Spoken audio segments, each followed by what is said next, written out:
Good evening, ladies and gentlemen. My name is David Thoreau, and I'm the president of the Independent Institute. I'm delighted to invite you all to our special program tonight, including those who are viewers on C-SPAN. The Independent Policy Forum that we're holding tonight is part of a series of lectures, seminars, and debates that we hold at the Independent Institute's Conference Center here in Oakland, California.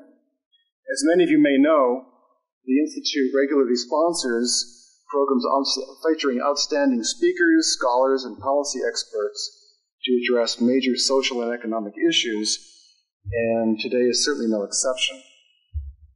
Our program today is entitled Pearl Harbor, Official Lies in an American War Tragedy. Our speaker, Robert Stinnett, as you all know, is author of a very important book, Day of Deceit, from Free Press. And I'll speak a little bit more about that in a few minutes. For those of you who may be new to the Independent Institute, you'll find information in the registration packets that you received. For those joining us on C-SPAN, I want to invite you to visit our website at independent.org. You'll find further information on our research, publications, conferences, and media programs. For example, on our website, you'll be able to access articles and reviews from our journal, The Independent Review, which is this journal here, as well as back issues. Many of the subjects that touch on tonight's topics are ones that are near and dear to The Independent Review's editors and authors. To provide some introduction for those of you who are new to the Institute, the Independent Institute itself is a public policy research institute, or a scholarly public policy institute. We sponsor studies by top scholars on major public policy issues. The Institute's program adheres to the highest standards of independent inquiry and is pursued regardless of fashion or political whim or social bias. In your packets, you'll also find information, and also on our website, about upcoming events. There's a flyer in your packet, for example, on today's program. The next Independent Policy Forum is scheduled for June 21st. The program will discuss the topic, the war on drugs, who is winning and who is losing. The program will feature the syndicated columnist Alexander Coburn, who also edits the magazine Counterpunch. He's also a columnist for The Nation. He'll be joined by Jeffrey St. Clair, Alex's co-editor at Counterpunch. Both are co-authors of the book Whiteout. The program will also feature Jonathan Marshall, who's the former economics editor of the San Francisco Chronicle, and Peter Dale Scott, who's a professor of English at the University of California, Berkeley. Both Jonathan and Peter are co-authors of the book Cocaine Politics. Anyone interested in topics pertaining to the rather strange concoction known as the war on drugs, I think you'll find this quite interesting. It's been said that truth is the first casualty of war. As many of you may have recently seen, new and startling revelations have recently surfaced, for example, on the Kosovo War. According to a cover story in the May 15th issue of Newsweek, a suppressed U.S. Air Force report concluding that the 78-day NATO aerial bombardment that inflicted far less damage on the Serb military targets than publicly announced and widely reported in the media. This particular report has become something of a headache for NATO leaders in the Clinton administration who conducted the war. More specifically, while the Pentagon had claimed to have knocked out 50% of Serbian artillery and one-third of Serb armed vehicles, ground inspections by a team of Air Force investigators verified destroying only 14 tanks, not the 120 tanks that were claimed, 18 armored personnel carriers, not the 220 that were claimed, and 20 artillery pieces, not the 450 that were claimed. In fact, out of the claimed 774 confirmed strikes by NATO pilots, Air Force investigators found damage only from 58 strikes. The damage report has been buried, unfortunately, by a number of top military officers and Pentagon officials who, up until the Newsweek cover story, continued to deny its existence. The truth is that the NATO airstrikes were effective, but only against civilian targets. What military planners euphemistically call, quote, strategic targeting, unquote. Of course, such civilian bombing raises the obvious and very real ethical issues of the consequences to the innocent civilians in that area. But civilian bombing has historically also strengthened the hand of tyrants like Milosevic, who then can rally the citizenry against what they consider to be an invading horde. In short, there were no surgical strikes in the Kosovo War, and reports to the contrary were official lies intended to rally U.S. and world opinion in favor of the war campaign, and obviously was a major policy initiative of the Clinton administration.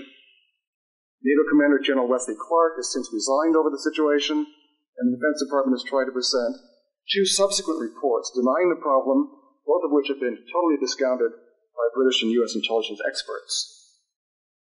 The question is, are there lessons to be learned from this? Now, anyone looking for historical parallels to the growing evidence that the accounts of the Kosovo War were full of lies will quickly find them in recent history, in the wars in Iraq, Vietnam, Sudan, and elsewhere. But we're here tonight to look at whether World War II also has its fair share.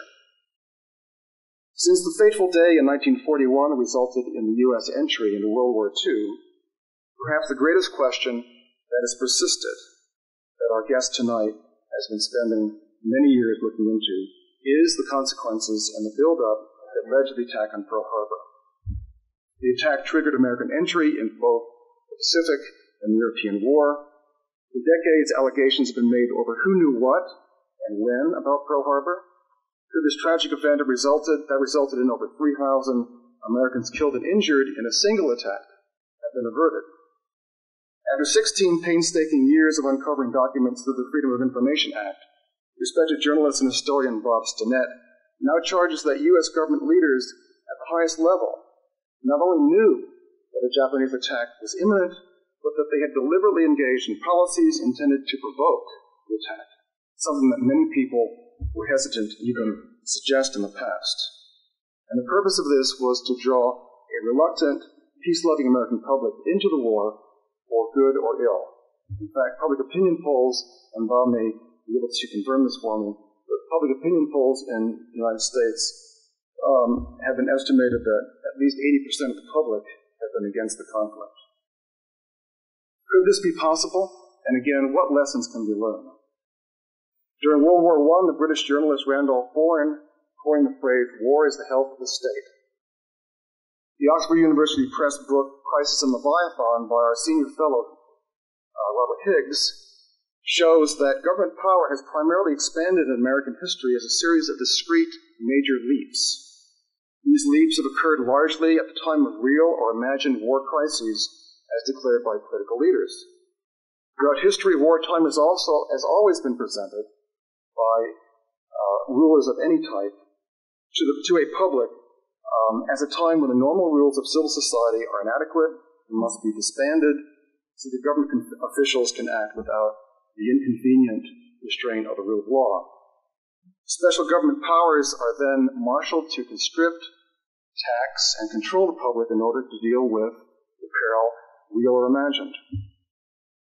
Funny thing that happens, however, is that after each crisis has passed, the special war powers accumulated by governments seldom, if ever, are reduced, but carry on as if the conflict were still reality. The result is a ratchet-type effect in which real or imagined crises, from the justification to continue to expand statism, essentially, sweep away due process, constitutional rights, and the rule of law itself.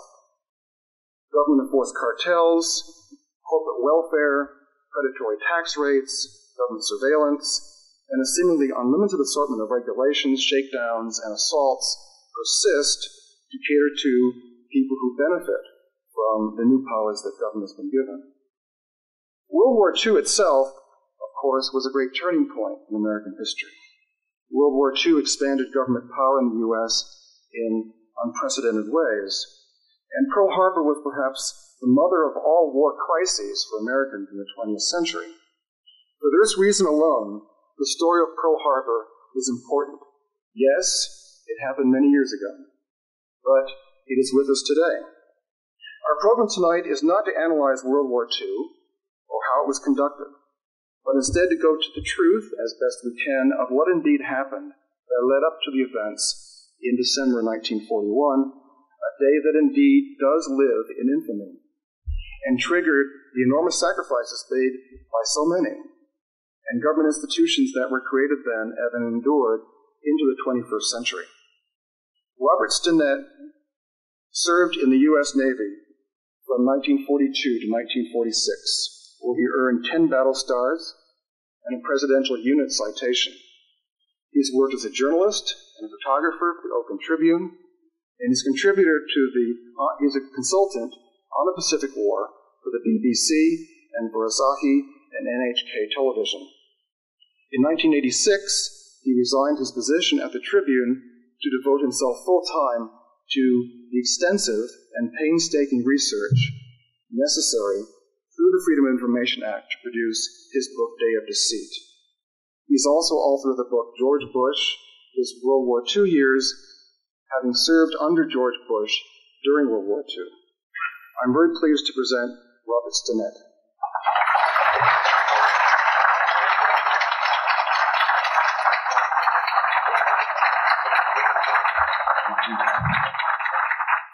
Thank you, David Thoreau, for inviting me here to speak, and this wonderful turnout of all of you.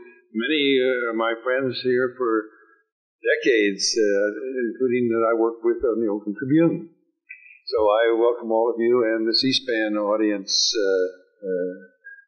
for the discussion on my book. I'd like to start right off and tell you about what the book's about. It concerns the struggle between Adolf Hitler and President Roosevelt. Both took office in 1933, and by 1940, Hitler had conquered most of Europe, was poised to invade England, seize the British fleet, merge it with the Nazi Navy, and threaten Canada, British possessions in the Western Hemisphere, Bermuda, South America, Caribbean, Canada. That was a huge danger to the United States.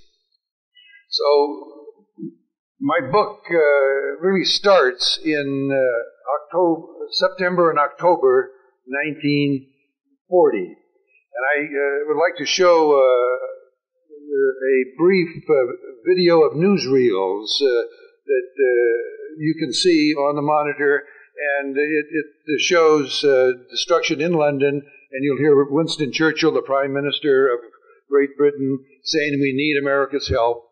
Then you'll see the Pearl Harbor attack, followed by President Roosevelt's address to Congress, in which he asked that a state of war existed. He did not declare war or ask Congress to declare war. He asked that there be a state of war found by the Congress. I'd like to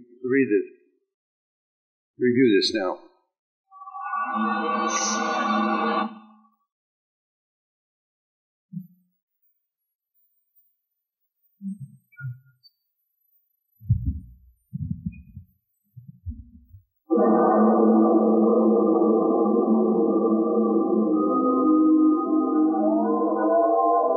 Poland, Denmark, Norway, Holland, Luxembourg, Belgium, France, and Poland.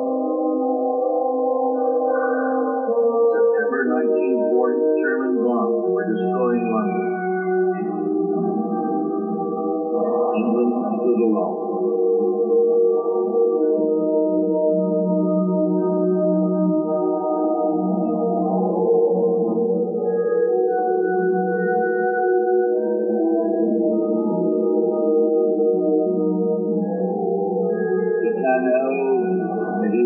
Break out from this island or lose the war. We can stand up to him, or Europe may be free. The life of the world may move forward. But if we fail, then the whole world, including the United States, including all that we have known and gathered, will sink into the abyss of a new dark age.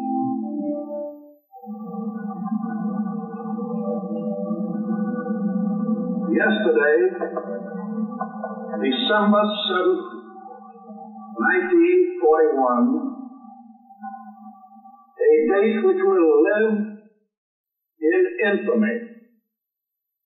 The United States of America was suddenly and deliberately attacked by naval and air forces of the Empire of Japan. You heard Prime Minister Winston Churchill of England there detailing the danger there to England and predicting that he needed U.S. help or we're going to fall into the abyss of a dark history. So this is the situation that faced President Roosevelt in September and October 1940. Americans wanted nothing to do with Europe's wars. And even though German submarines were sinking our ships or attacking our merchant ships and warships in the North Atlantic, that didn't arouse the American public at all. There was a huge isolation movement in this country, led by Charles Lindbergh, Henry Ford, the Hearst newspapers, and others.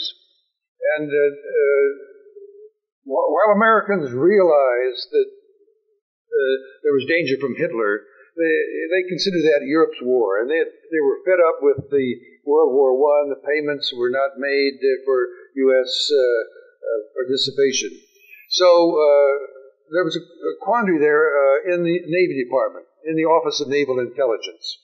So on October 7th, 1940, this is 14 months before Pearl Harbor, Commander Arthur McCullum, who's the officer you see over to my right here, he was the head of the Far East Desk of the Naval Intelligence. He was also President Roosevelt's Communications Intelligence Routing Officer. So all of these intercepts, the Japanese intercepts of their diplomatic and military messages, which we were intercepting, I'll talk about that later, went through Commander McCullum. So he knew the situation. He is the one that routed the information to President Roosevelt. He realized Commander McCullum realized the terrible danger to the United States and proposed in this memorandum on October 7th 8 actions that he said would cause Japan to fight the United States. And he proposed provoking Japan into attacking us at Pearl Harbor and other regions there in the Pacific. And the 8 actions, you can see them there. They're in the book. The major action was Action F, keep the Pacific Fleet in Pearl Harbor. And on the very next day, Action F was put into place by President Roosevelt when he called the commander of the United States Fleet, Admiral James Richardson, who is this admiral right behind me here. Admiral Richardson was called into the Oval Office October 8th, the very next day, 1940. Obviously, Admiral Richardson, who's based in Pearl Harbor, had been told 10 days in advance, roughly about September 27th, to come to Washington and meet with the president. Now, September 7th, 1940, is very significant, for that's the day that Germany, Japan, and Italy signed the Tripartite Pact, which called for either one of them, if they were attacked by another power, to come to the aid of that power. And that's why Commander McCullum wanted to get Japan to attack the United States and bring us into the war in the backdoor approach. And you can see that he called for sending cruisers into Japanese territory to antagonize the Japanese militarists so they would take over the civilian government. President Roosevelt called them pop-up cruisers. I want them popping up here and there, but I don't want to lose 5 or 6 cruisers. I don't mind losing 1 or 2. Well, if you lose 1 or 2 cruisers, you're losing 900 men each. That was about 1,800 men that he was prepared to lose to put this provocative action in place. And that's what the United States Navy lost at Pearl Harbor. It was about 1,800 men. The rest were U.S. Army and civilians. And so this triggered other actions then too. President Roosevelt personally placed Action H. This was a complete embargo of the Japanese access to natural resources in the Southeast Asia. It cut them off because Japan had no natural resources on their islands alone. And the president instituted this embargo on the late part of July 1941. Well, that set off Japan on the road to war.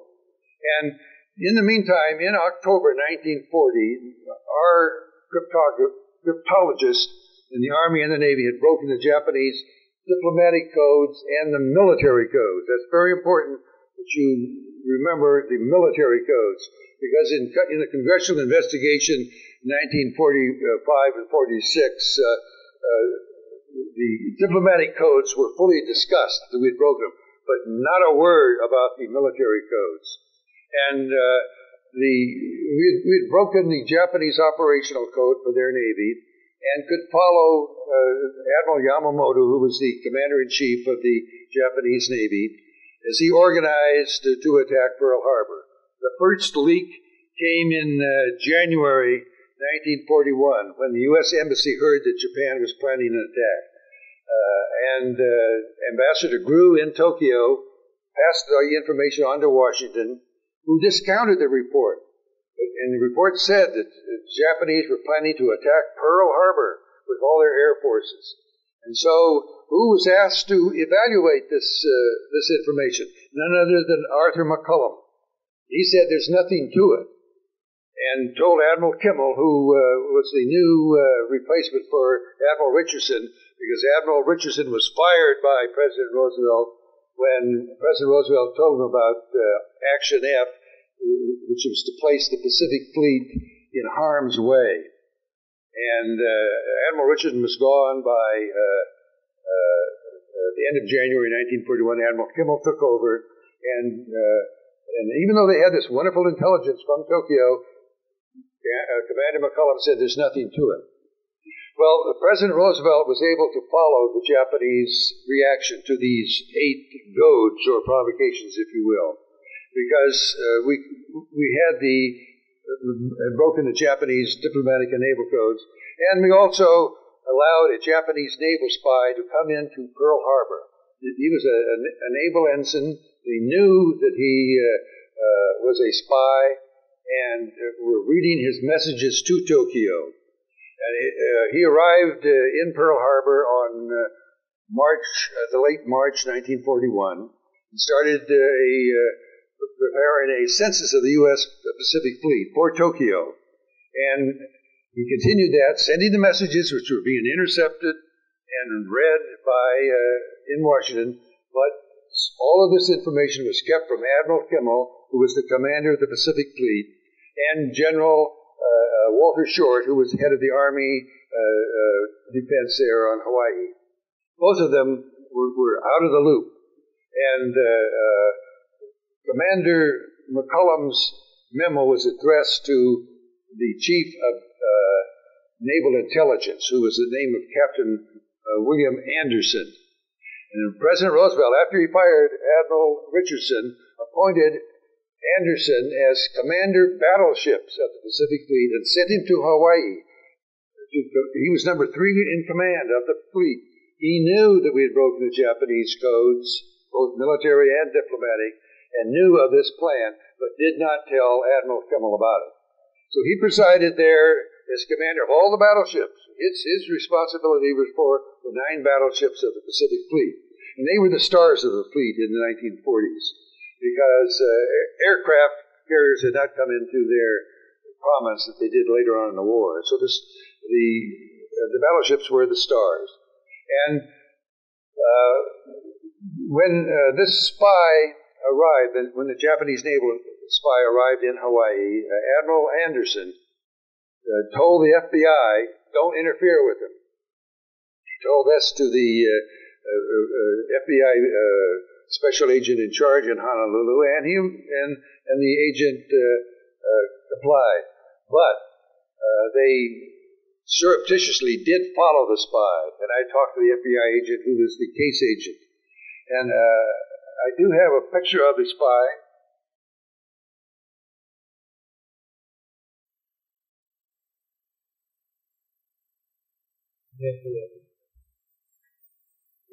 This is he was a naval ensign. He ostensibly came to Hawaii as to be assigned to the Japanese consulate, but that was a huge mistake because in the foreign ministry there was no Tadashi Morimori listed. He was 26 years old. Japan rarely sent young people to Hawaii. That was a prime spot for sort of retirement for the Japanese foreign ministry. So immediately he was spotted, identified by the Navy as a spy, and as I said, he was first engaged in preparing the census for the Pacific Fleet, and then he changed in August 1941 and started preparing bomb plots of Pearl Harbor, and he continued that through the fall. These messages are all being intercepted, going to President Roosevelt and his military commanders. General David Sarnoff, who was the head of the RCA and the National Broadcasting Company, agreed to go to Honolulu at the president's request after they met for luncheon. And Sarnoff said that his RCA communications would make these messages available to Admiral Kimmel and General Short, but they were not. These were headed off by the gatekeeper, that Admiral Anderson that I spoke to you about. So this was going on all throughout the fall. There's no question that Pearl Harbor was the bomb plot. And then the Japanese, Admiral Yamamoto, the Japanese Operation Command of their Navy, started organizing his fleet and aircraft carriers into task forces. And these are all being intercepted. The organization was being intercepted by the 25 radio monitoring stations in the Pacific Rim. It stretched here from the west coast of California to Dutch Harbor in Alaska to the Philippines. And we worked with the British monitoring stations in Singapore and also the Dutch in what was called then the Netherlands East Indies. So here's a tremendous amount of information, and all coming from Japan. We knew what their diplomatic maneuvers were, and so what their Navy and Army plans were. And there were two processing stations for all of this. A processing station is where they can break the codes, translate them, and intercept them, of course, and then give them to the local commanders. So in Manila, there was a called Station Cast. C was the Navy phonetic for corregidor. This station cast was located on the rock in Corregidor. And they intercepted messages and provided it for General MacArthur and Admiral Hart, the commander of the Asiatic Fleet.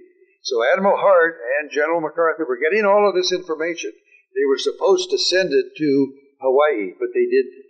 And they probably did. I found some messages going to Hawaii, but they never reached Admiral Kimmel or General Short. And the reason for that was the policy adopted by President Roosevelt in this October 7th memo. He said that we want Japan to commit the first overt act of war. And this policy was to unite this country. And that, of course, is what happened. So we have this situation now, breaking the codes in November 1941. And on November 15th, 1941, as Admiral Yamamoto's forces moved to the attacking points, both for the Philippines and Pearl Harbor, and Wake and Guam, which were also taken, General George Marshall, who was the Army's chief of staff, called in the Washington bureau chiefs of the major newspapers of this country and the magazines. This included the New York Times, the New York Herald Tribune, Newsweek, and Time magazine, pledged these bureau chiefs to secrecy and told them that we had broken the Japanese codes and that he expected war to start in the first week of December 1941.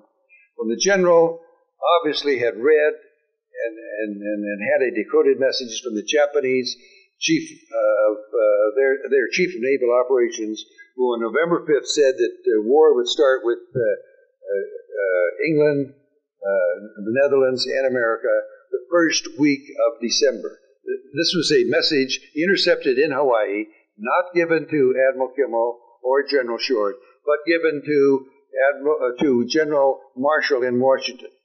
Marshall pledged the correspondence to secrecy, and they did. It also included the Associated Press, who could have sent that message to Hawaii, and the readers of the Honolulu Star Bulletin and the Advertiser could have learned that war was expected. But this is what newspapers did, the news media did in those days. They looked the other way. It really was when, Gary Hart asked, what it was in 1984, when he told the media, well, if you don't believe me, follow me. And the Miami Herald did follow him, and they found him with a friend on the yacht Bimini. It took all that time for the news media to look the other way. So now here we have, on November 15th, the President, General Marshall, swearing the news media to secrecy to the attack, and completely cutting off Admiral Kimmel and General Short. General Marshall should have called Admiral Kimmel and General Short and told them the war was to start on the first week of December, not the news media. And I told this to the Pearl Harbor Survivors Association meeting, and they were aghast that they weren't told that their lives were placed in danger. So that's pretty much the overall view of this book. I would like to offer to answer any questions that you might have, and anything that you would like me to expand on. But basically, our policy was that we want Japan to commit the first overt act of war. That was the order given to Admiral Kimmel and to General Short and General MacArthur and Admiral Hart on November 27th. General Marshall wired back, we are already prepared for a successful defense.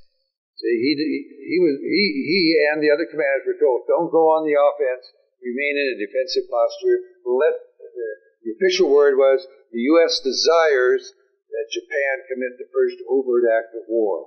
And that's right there from McCullum's memorandum there. You can see that in his item number 10 there. So I invite any questions and any expansions you want.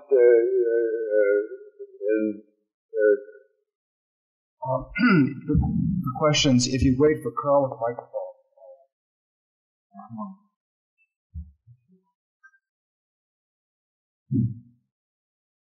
Yeah. Oh, yes, sir. Yes, I'd like to know if I read most of your book, and I'd like to know if you discovered any additional documentation to substantiate your point since the book has been published. If you've been able to get any of the material that, according to the book, you were denied access to by the Department of Justice and other individuals in the current Clinton administration. Yes, the FBI, Department of Justice, will not release the information on the arrival of the spy on March 27th, 1941. Janet Reno, the Attorney General, has labeled this the highest classification of our government. It's a B-1 National Defense Secret. That's 60 years ago.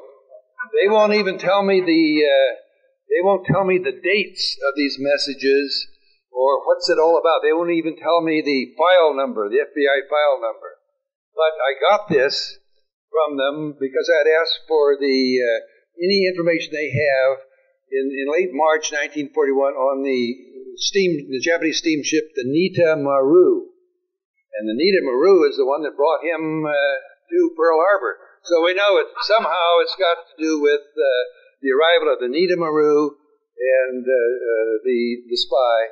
And this today is a B-1 National Defense Secret, the highest classification that the Department of Justice has.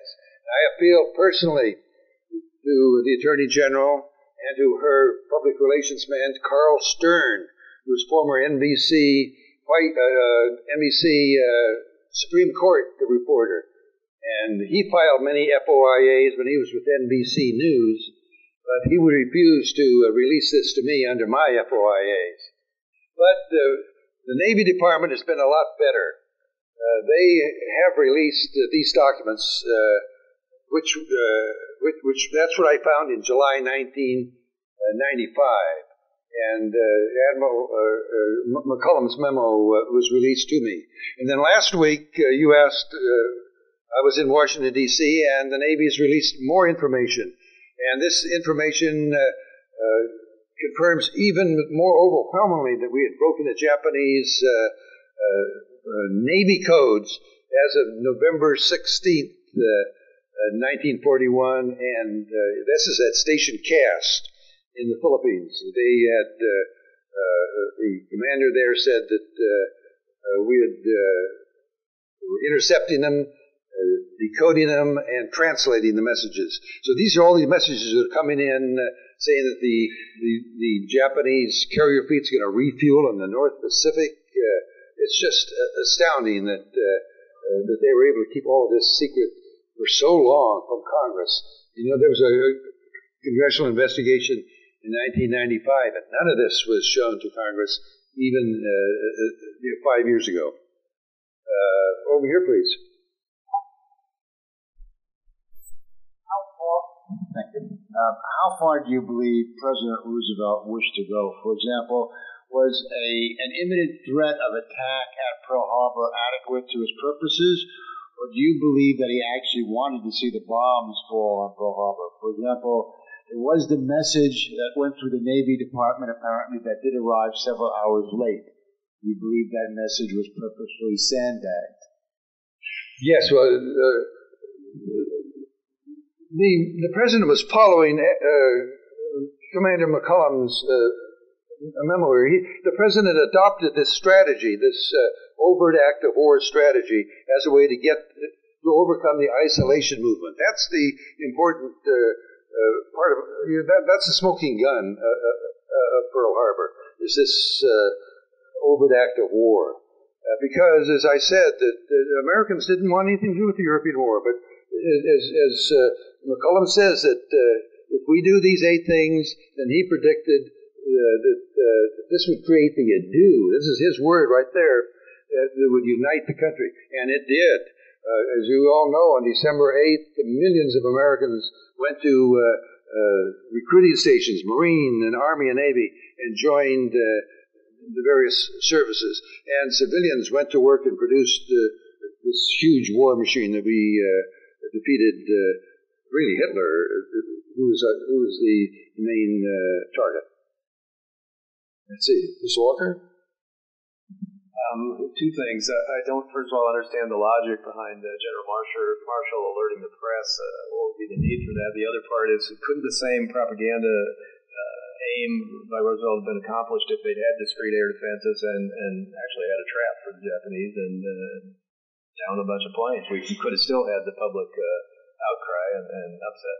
Yes, that's a question that many ask me about. Why wasn't there some other option that the president could have done? But you see, they wanted a clean-cut, clear act of war, overt act of war that would unite the country.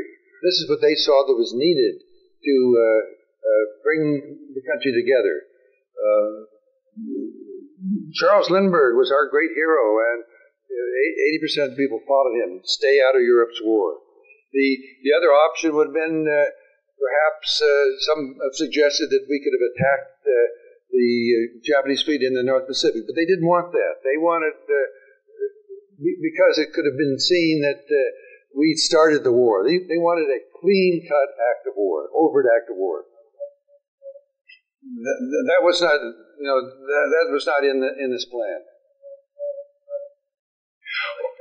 Well, that hasn't really been discussed. I found that in General Marshall's papers, and there should be a debate.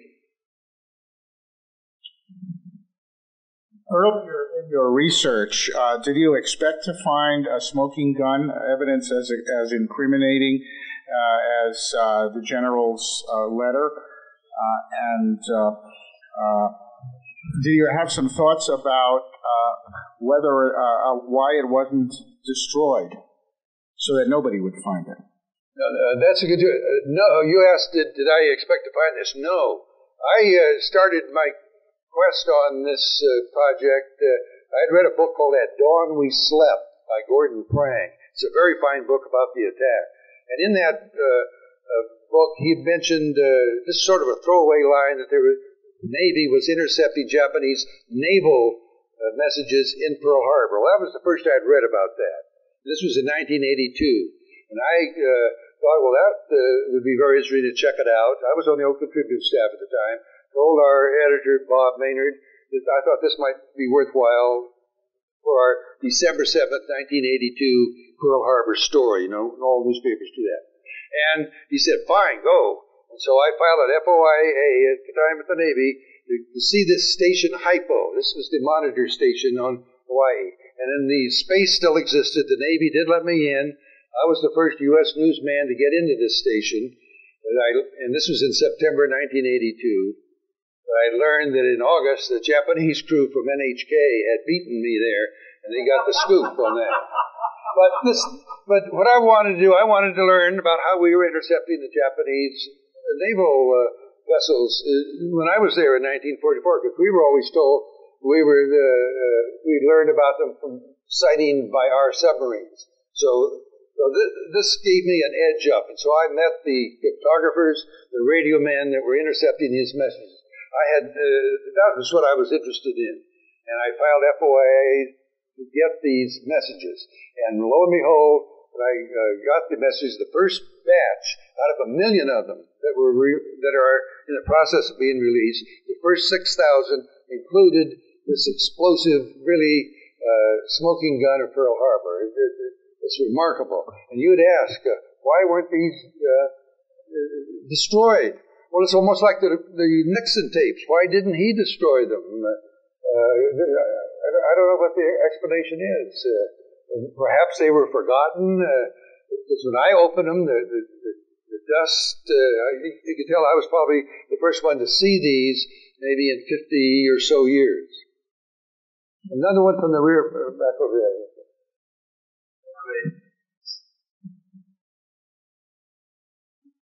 First, I have a statement. I think your book moves the debate from did he do it to why he did it.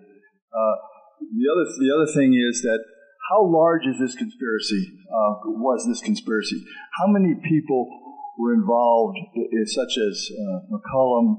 In other words, what do you think the total number of people was? And the second question: do we look at Japan's culpability in the war in a different light now? Yes, you asked about how many knew. I've identified approximately 30 members of the Roosevelt administration. And of course, the president and Arthur McCollum, Captain, or later on, Rear Admiral Anderson, General Marshall, and the other people in the communications intelligence field there in Washington. I have no evidence that anybody in Pearl Harbor, any of the active commanders there, outside of that gatekeeper, the intelligence gatekeeper that kept the control on the FBI,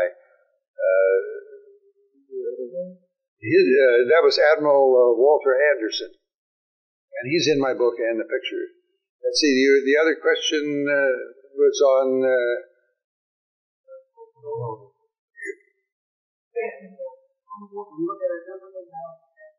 Oh, yes, Japan. I've asked attorney friends of mine, what about this? And they said, well, Japan their militarists didn't have to act on these provocations.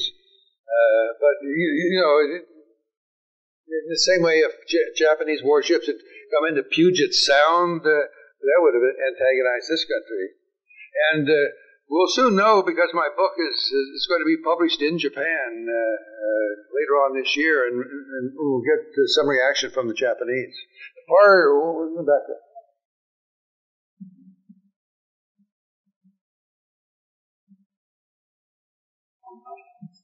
Yes, Mr. Stinnett. I wonder the reluctance of State Department to release information might have something to do with a possible collusion by British and Dutch intelligence interests. The State Department records are the easiest ones to get. They're diplomats, so they don't think in the terms of, say, military and police, FBI. This is our information. We're not going to give it to you. So the State Department were not really in the communications intelligence loop, because they were talkative, and the communications people didn't want to share it with the State Department. But there was a liaison between the British units in Singapore and the Netherlands in Batavia, which was then called the Netherlands East Indies. It's now Indonesia. Please.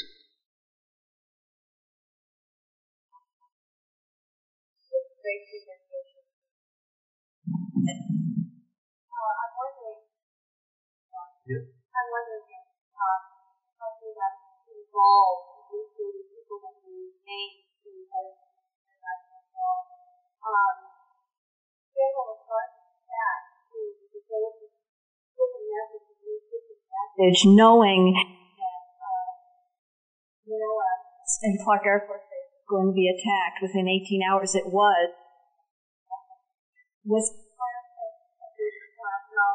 Yes, well, prior knowledge. Yes, well, General MacArthur, as I pointed out to you, received the order from President Roosevelt to stand aside, just remain in a defensive posture, and let Japan commit the first overt act of war. And that's what he did. And he replied to the order saying that everything is ready for a successful defense. See, General MacArthur was a public relations expert. He was head of the Army. He was Chief of Staff of the Army during the 1934, and so he knew Washington. He knew what Washington wanted. And then when Admiral Hart, who was the commander of the U.S. Asiatic Fleet, got that order, he ordered all of his submarines to submerge in Manila Bay instead of attacking the Japanese troop ships that were coming and invading the Philippines. So the whole idea was to follow the order. Let Japan commit the first overt act of war. And General MacArthur, beginning, it was on December the 3rd, he started a rushed airstrip in Mindanao, the southernmost part of the Philippines, so that he could escape by B-17s. And he took his key staff members, including his cryptologists and the radio people that were supplying this information, and they all escaped. But he left General Jonathan Wainwright at Bataan, and we all know what happened at Bataan. Could give me a little bit more in-depth reason why. You tell us that it was to unite the country. Roosevelt did this to unite the country because it was against war. Beyond that reason, is it economic? Ego? I want to know more why they would do this incredible thing to people of their own country. Well, as Prime Minister Churchill said in that newsreel clip, we were on the abyss. We were sinking deep, both Britain and the United States. We did not have a two-ocean navy at that time, and Hitler, had he invaded England and seized the British fleet, would have been terrible danger to our country. And there is a preamble to Commander McCullum. It's not here, but I do have it in the book. And he goes into all the reasons why Hitler posed this danger. But you see, it was that isolation movement. You can't believe how powerful it was, led by America's greatest hero. He was a bigger hero than John Glenn is today. Charles Lindbergh was just worldwide, had tremendous influence in this country. How about over here? All right, yes, go ahead. And I'd like to leave and ask a couple of questions, because I've read as much about Pearl Harbor attack as you have, and I have the 40 volumes. I've read the 40 volumes. I'm sorry, do I get it closer? Okay. First of all, do you have any evidence that Lieutenant Commander McCollum's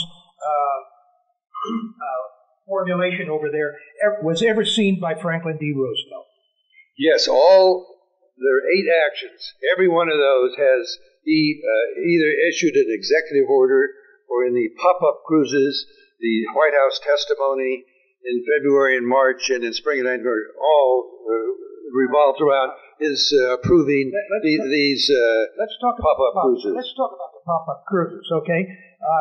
You're calling the visits by American cruisers to Australia or to Singapore somehow or other antagonizing the Japanese. But now, certainly, 2 cruisers in the Bungo Suido would be antagonistic. Now, what are the names of those 2 cruisers? Those cruisers have not been released as yet. This is based. You've got access to all deck logs. So we have to keep it just 2 questions. No, we have the deck logs of the 2 of the pop-up cruises that went to the Central Pacific. That included one was the Salt Lake City, was the flagship of that cruises, and then where they went is all whited out. But if you hold it up to the whiteout, you can see where they went. Now, the third one that I've been able to document is from Japanese sources who said that at least 2 cruisers invaded the Bungo Strait. This is the body of water that leads into the inland sea. And they filed a complaint with the U.S. ambassador there in Tokyo, as I recall. But you've asked what are the names of those cruisers. Those have not been released. I have not found them. But I hope that out of these million records that we will surface. You maintain that Admiral Yamamoto broke radio silence during the approach to Pearl Harbor. Admiral Yamamoto was sitting on his battlefield cheering Navy. He was directing all of Japanese naval operations. He did not break radio silence. When he spoke, and it was broadcast on at least 3 radio stations at any one time. It was the striking force, the Chiyobutai approaching Pearl Harbor. That's the one that had to maintain radio silence, and it did. Your theories to the contrary notwithstanding. Well, I appreciate you, but you haven't seen these documents in Navy archives there in Washington, D.C. Well, if I could finish here, please. You said Admiral Yamamoto did not break radio silence. On December the 2nd, using his radio call sign Yo-We-00, he sent a message to the entire Japanese Navy, said Nii Taka Yamanobori. That was a hidden code word to climb Mount Nii Taka on December the 8th. And this was intercepted in Hawaii, was not given to Admiral Kimmo or General Short. The Japanese Army also had a hidden code word phrase, and it was called the Black Kite and Eagle Will Fly on December the 8th. Of course, that was in Japanese. That was also intercepted. And the Japanese Foreign Ministry had a hidden word code where they notified all of their overseas missions. It was called the East Wind Rain Code. Though there's some doubt whether that particular wording was sent out. But the point is that each of these Japanese ministries had a hidden word code that could be reached their far-flung missions and didn't need cryptographers or expert radio men to encode. That's why they had a hidden word code. You, sir? Yeah. What do you think would be the consequences had the Japanese not attacked Pearl Harbor? War would have been. Well, because that would be like a what-if book, you know, and what if books are very popular, and I'm sure someone should, I think that would sell, and somebody should come up with a, what if it had not done that? Yeah. Well, my hands are full just following this communications intelligence, and I want to even get more on it. But to find out why they didn't, you have to read what Commander McCullum says. We have to create the ado, and Pearl Harbor was the ado. Yes, sir. Two things very briefly. First, a comment. I had a brother-in-law who was in Pearl Harbor on a destroyer when it was being bombed, and his destroyer sank that Japanese submarine when it was getting out of harbor. Yes. That's part one. Part two, some years ago I read a book by John Toland called Infamy. Yes. And in it he made reference to information very much along the lines of yours that mostly got from an individual named Robert Ogg, that he only identified as Seaman Z. Yes. Did you have any chance to follow up with that? Yes, I interviewed Commander Ogg is still alive. He lives here in California, and he was a specialist in the Naval Intelligence Office in San Francisco, and he worked in communications intelligence in a way, though he was mainly bugging the Japanese consulate. But he understood radio navigation, so he was asked by the head of intelligence there in San Francisco to plot these intercepts of the Japanese carrier fleet that was proceeding from Hitokapu Bay in the North Pacific and then down to Pearl Harbor. And a huge storm on November 30th scattered the ships. Admiral Nagumo, who was the commander of the carrier fleet, had to call the ships back together, and he had to use radio. He couldn't use the blinker system. You've seen on ships where they have lights that can flash like a da-da-da-da-da-da.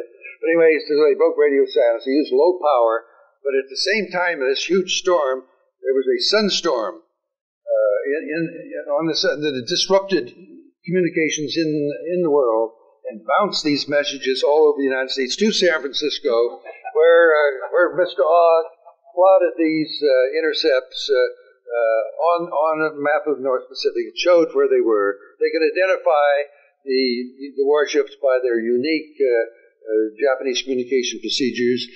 Radio direction finder at Dutch Harbor located them there, and as well as here on the West Coast. And the SS Lurline also heard them. There's someone here from Massachusetts. Yeah, we haven't gone back there.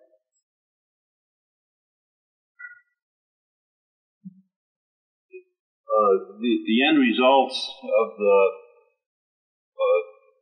the deception was successful. That we don't have to figure it out. But in the case of propaganda and trying to lead a situation, would you say that the deception was necessary, perhaps, and that it in fact saved lives in the long run, considering where Hitler was at? So it's like a double deception. You're deceiving the enemy, but in the process you're going to deceive some of your own people if you're at a certain position. But the results, I think, were successful. Yes. Well, this use of deception, other historians have told me about the Gulf of Tonkin in the Vietnam War, that possibly would have been another provocation. This is all hearsay as far as I'm concerned. I'm not checking that. But many people have thought that the Gulf of Tonkin resolution was a way to get us into the Vietnam War. I'm told also that President Lincoln provoked South Carolina militia at Fort Sumter. And I'm also told that President Polk provoked the Mexican military in the Mexican War in, 1846, 48 in there. But this is all hearsay. But this provocation goes back to Julius Caesar time. Yes, sir. You mentioned that, Jan. Yes, B1 National Defense Secrets.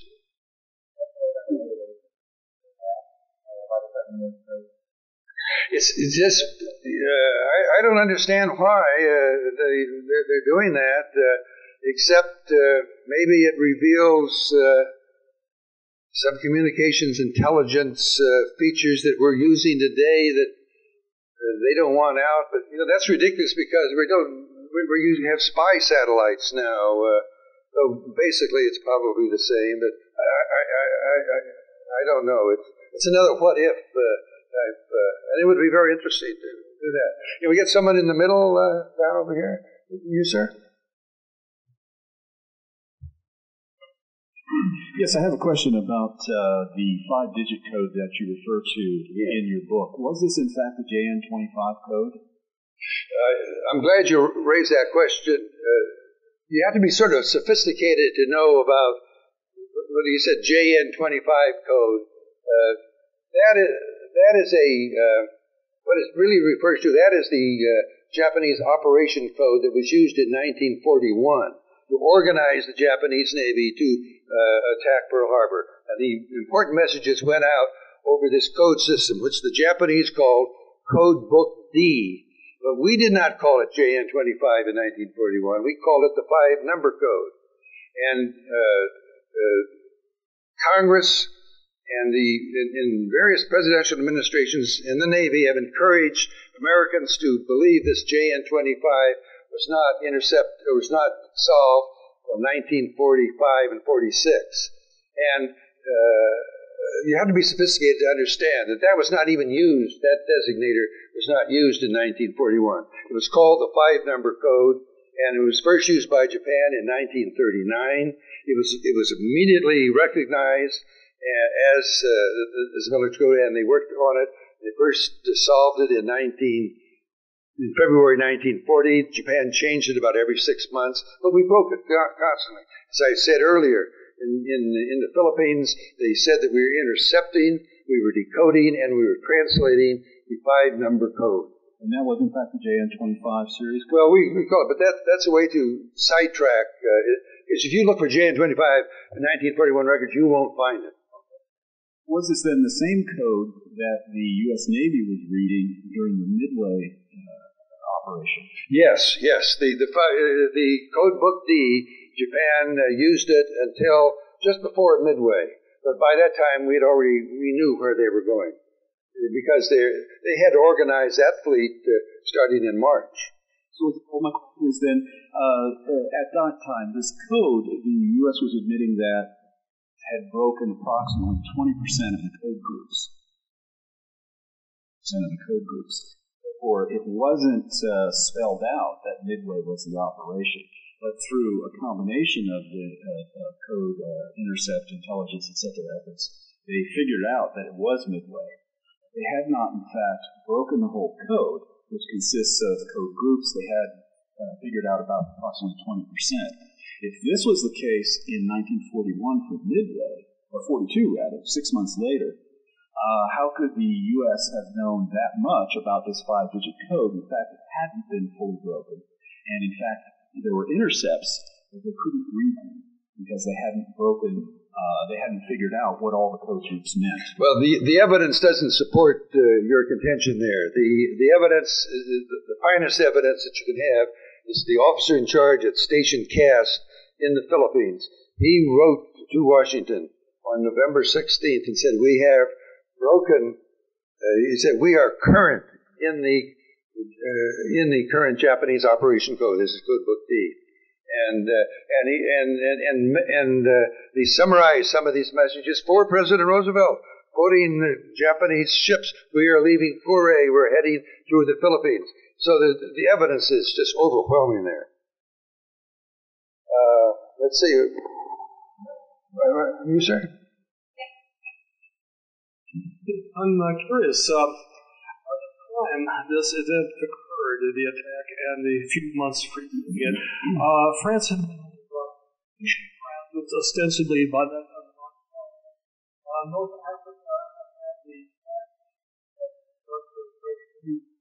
British fleet that would be earlier.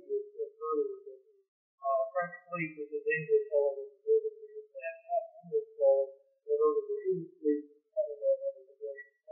That's right.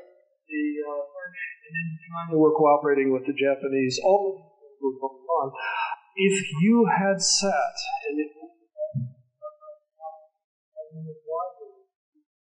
Roosevelt, how would you have advised him on these 8 suggestions here, please? That's a top question. Everybody in the United States asks me that, and they want me to comment on it. The only way I can answer it is that I think that he had many options to use, but I think this action F, was the realistic one that would unite this country. I, of course, was alive at that time and was very much aware of the isolation movement. I saw the danger to Hitler, but going back to that option was the only logical one that he could use. Some people say that was the right thing to do, but then others say, how could you call that right thing when you put our men's lives out on the line? Let's go on this side.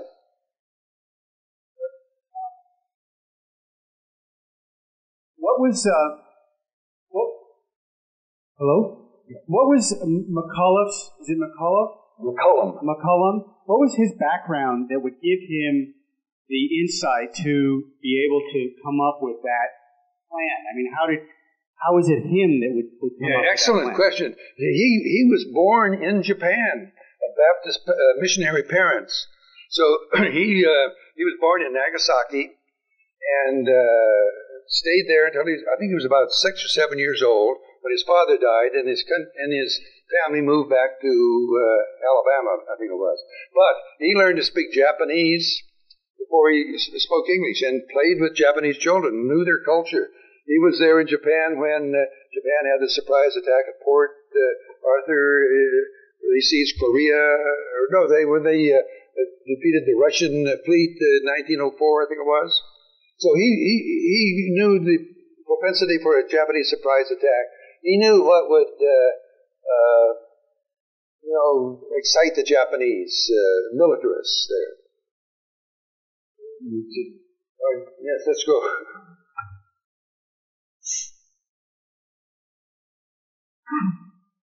You go into a considerable technical detail about the RDF network and the intercept network, which is all very true. And there has been quite a bit written about the Enigma machine, or the Ultra efforts. Our name for it was Ultra, and our name for the Pacific was Magic. Was there ever any evidence uncovered other than found code reels at the embassy in Honolulu that gives any information about a Japanese code machine such as Hitler had? Or was it all done manually by the Japanese because of their unique language and use of katakana in the radio transmission efforts? Yeah, the Japanese Navy did not use machine ciphers like the Enigma, which was a German machine cipher used by Hitler. And I have not really studied all that, but the Japanese Foreign Office used a machine cipher. It was called Purple, but Hawaii did not have the Purple machine, though they had it in Manila. So General MacArthur had access to it, and this is the message is going out over the Purple code, or saying, say to the Americans, don't tell them that we're going to break off negotiations, just string them along. This was on December 2nd. Even that should alert you. And I'm certain that it did. But, the controlling policy, the strategy of our country was let Japan commit the first overt act of war, right out of McCullough. Let's see. Yes, sir.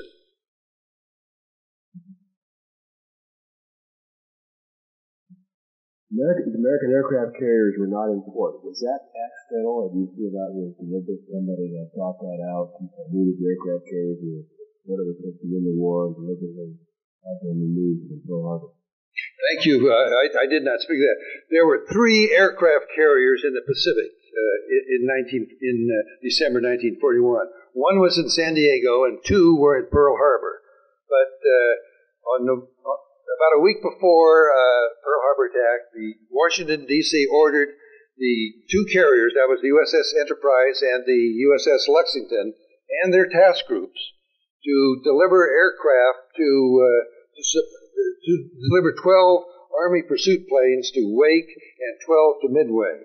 So these task forces and their cruisers and attendant vessels, these were the most modern ships of our Navy, left Pearl Harbor. So what was left there were the old World War I battleships that could only go 18 knots. They could not keep up with carriers who go 30 knots. So what you had left in Pearl Harbor for the attack were just these relics of World War I. Our modern ships were out ostensibly to deliver these planes to Wake and Midway. The Admiral Halsey was in charge of the Enterprise, and he did deliver 12 planes to Wake, but the other vessel, the Lexington, did not deliver. It just sort of sailed around in the Central Pacific there and never did deliver the planes to Midway. So I think that was a ruse just to get the most modern ships out and just leave the old beat-up battleships for Japan's attack. And you know, Japan did not attack our oil supply on Oahu, didn't attack the electric grid on Oahu. That would have been terrible damage to us. They just went after these old relics of World War I. Yes, sir?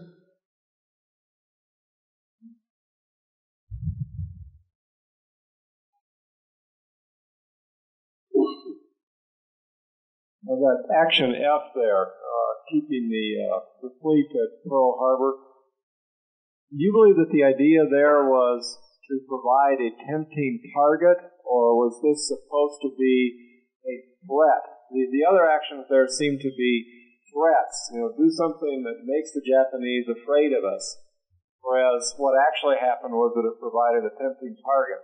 So, do you think that's what they were trying to do, a tempting target, or just one more threat? Well, I think that was what Commander McCullum had in mind as the tempting target to the Japanese militarists who were enraged by being cut off from their oil. They had no place to go. And so keeping the fleet there at Pearl Harbor was a provocation that easily fell into the Japanese militarists' hands. And normally the fleet was based on the West Coast. There was no such thing as the Pacific Fleet in 1940 when this called the Hawaiian Detachment, as I recall. It was just a small number of warships there.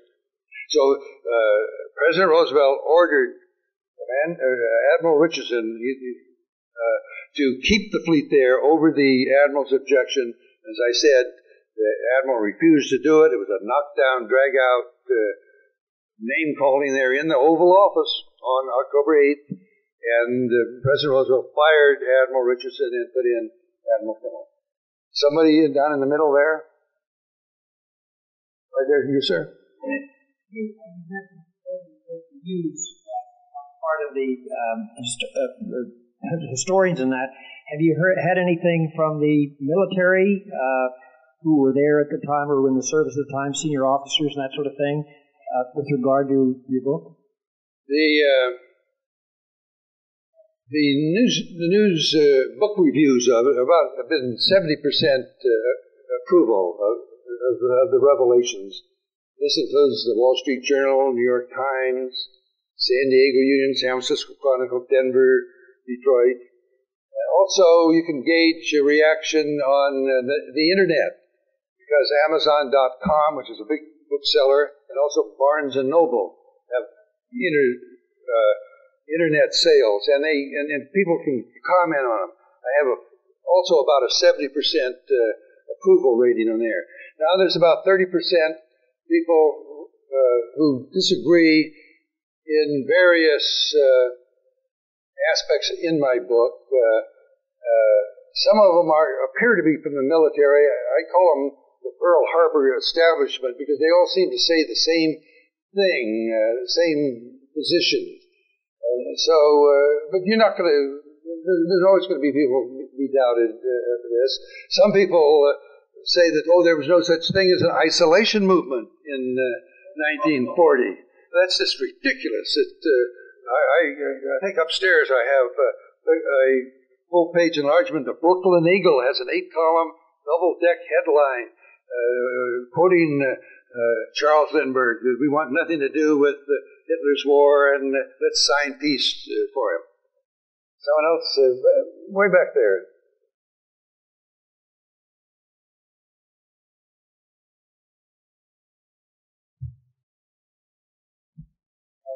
Yeah, just by accident, we happened to meet a relative of Admiral Kimmel, who lived in Hayward, actually, and we said we were coming here, and he bristled because he said his uncle was a scapegoat.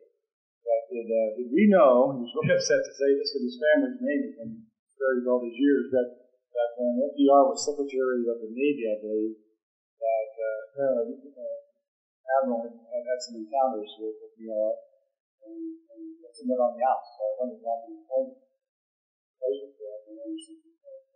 His name's similar to those negatives, perhaps. He really followed up on this aspect. Yes, I have talked to Admiral Kimmel's brother. Of course, they didn't know. All of this information, this communications intelligence, was withheld from Admiral Kimmel, so he never really thoroughly discussed this. Though, as you say, he had contact with President Roosevelt when he was Assistant Secretary of the Navy in 1914. But that they certainly wouldn't have been talking communications. And in 1914, there was no such thing as radio. But the Kimmel family have asked Congress to restore his rank as full admiral, 4-star admiral. And the Senate last year, in May of last year, did vote on a very close vote, 53 to 47, to recommend that President Clinton restore Admiral Kimmel and General Short to their pre-war ranks. That action is still waiting in the House, but if it dies in the House this session, then it'll have to start all over again, I'm told. Way in the back there.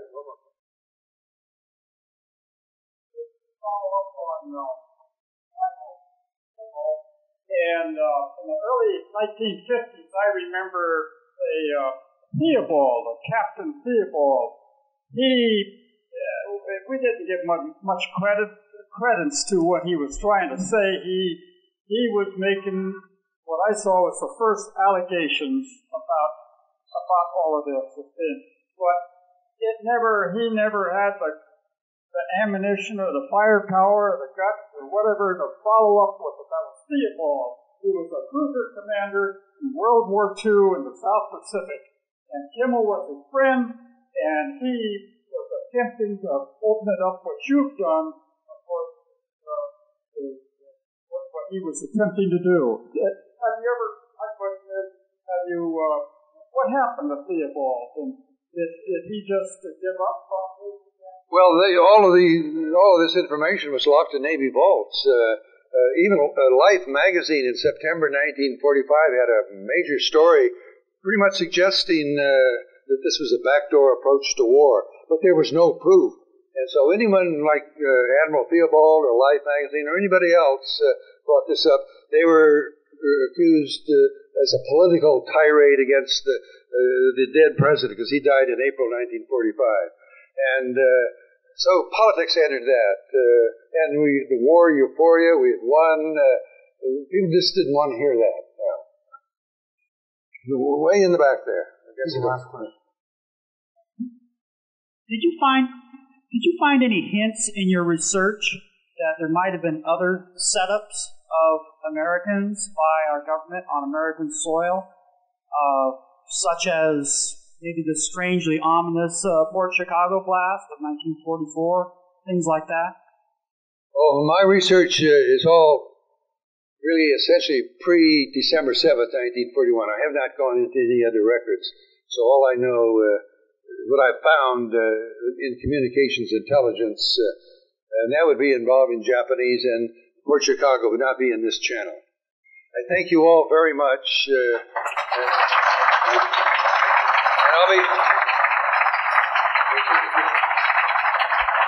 And I'll be upstairs to sign books for you. I want to thank Bob Stinnett for taking the time to join with us, and also for the really remarkable work that he's done.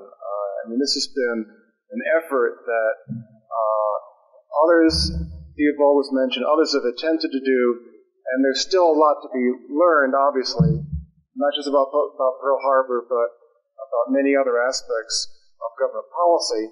That's a lot of what the Independent Institute is involved in. So I think Bob deserves our special thanks for the work he's done in producing this book. For those of you who have copies and they've not been autographed, as you mentioned, be happy to autograph them. You can do it right here, actually. For those of you who don't have copies, I believe there's some still upstairs, and if we have run out, or if we do run out, we'd be happy to take orders and ship them to you right away. So I want to thank everyone for joining with us and making this a very successful event. We hope that you'll join with us next time. Good night, and thank you.